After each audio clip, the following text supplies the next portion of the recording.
Hi, my name is Bijan Gilani. I'm a professor at California State University, East Bay, and I'm also the coordinator of the graduate program in educational technology. This video is made just to provide information for all people, including people who already know what the program is about. So the information is going to be useful to all. Basically, the graduate program in educational technology has three different components. And they sort of form a pyramid, like a triangle, that we have the core courses at the very bottom that allow students to get very thorough knowledge of technology as well as education. And these core courses are basically fluctuate between concrete and abstract. What that really means is that in a concrete course, when you first start the program, you take a course that will teach you a lot about web design, web creation, web development, Flash, Illustrator, Photoshop. So you get a good general knowledge of what technology is all about. These core courses, there are 6 of them. So they fluctuate between concrete and abstract till you finish the program. And there are each 4 units, so the total would be 6 times 4 is 24 units. So that would lay the foundation of your core courses for foundations, and you get a very good knowledge about both technology and education. The second area is where you specialize in something. That simply means that students may come in with different needs.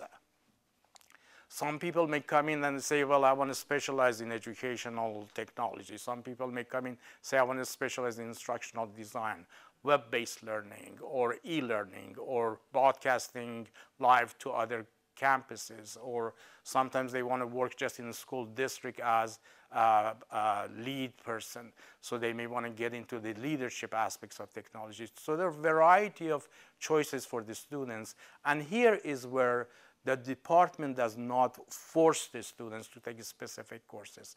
The students will sit with the instructor, and they will tell the instructor or the advisor what their needs are and what they'd like to specialize in, and the advisor will give them a specific course to take to specialize in a specific area.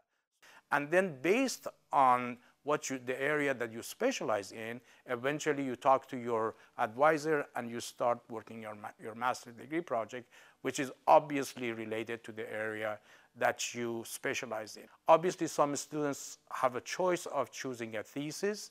That would be a little bit more formal, and generally thesis means you have to do a lot of research, but then again your thesis is also based on your area of specialization. As far as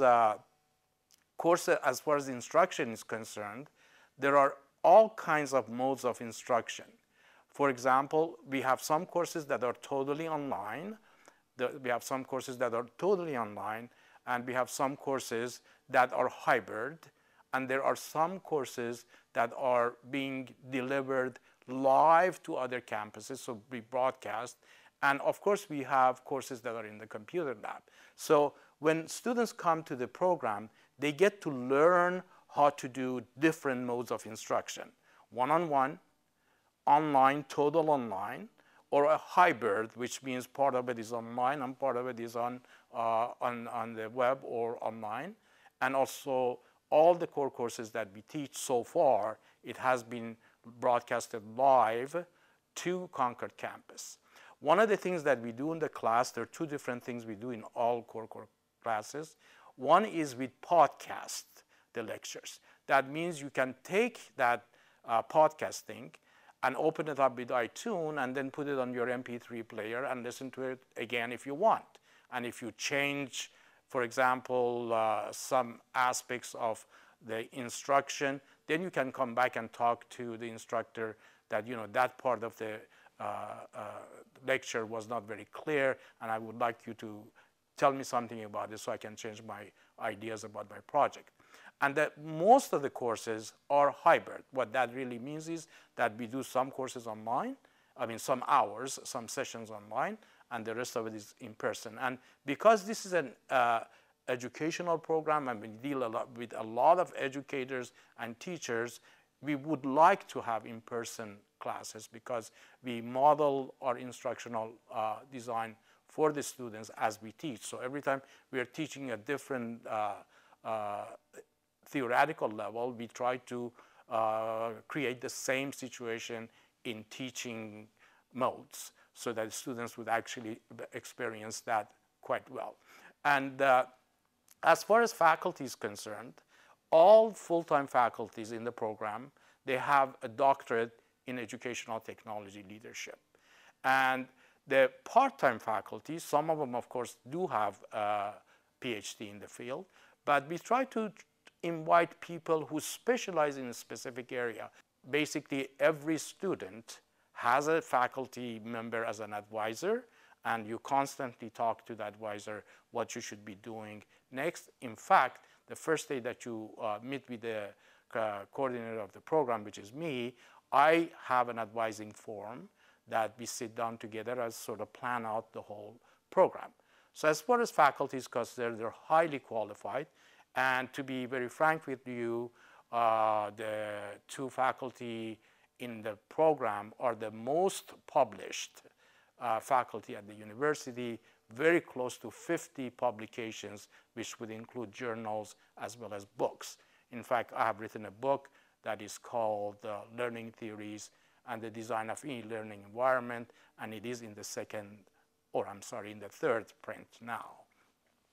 As far as collaborating with outside program is concerned, the program has worked very closely with NASA several times, and it has created, with their help, of course, several educational websites for NASA, especially NASA Ames, which is very close to us.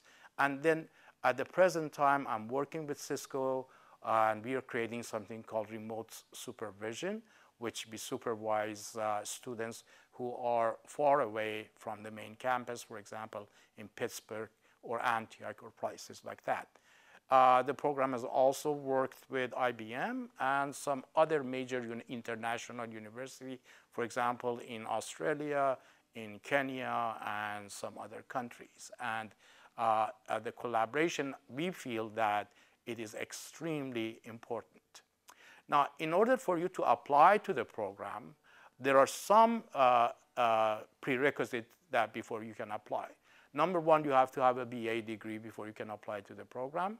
Number two, we would like to have an application, which you should go to Cal State East Bay website, and there's a button that says click online, and click online, and fill the application, and eventually we'll get to the department, and we review it, and we accept the students.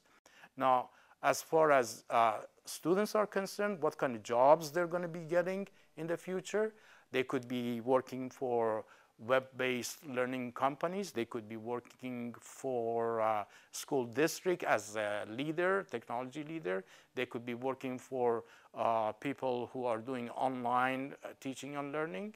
They could be working for companies. But most of the time, our students return back to their own school districts, and they become leaders in technology in the school districts, especially in cities such as Antioch, Pittsburgh, Walnut Creek, Concord, Fremont, Hayward, Oakland, Union City, and all the cities around the Bay, the East Bay. So for more information, I would like you to go to our website, which is http://edtech.csueastbay, it's all written here for you, and take a look at the website and get more information. More important, if you have a question, please email me, which my email is here again, and that's my first name, Bijan, B-I-J-A-N, .Gilani, G-I-L-L-A-N-I, @csueastbay.edu. Thank you very much, and I hope this has been useful.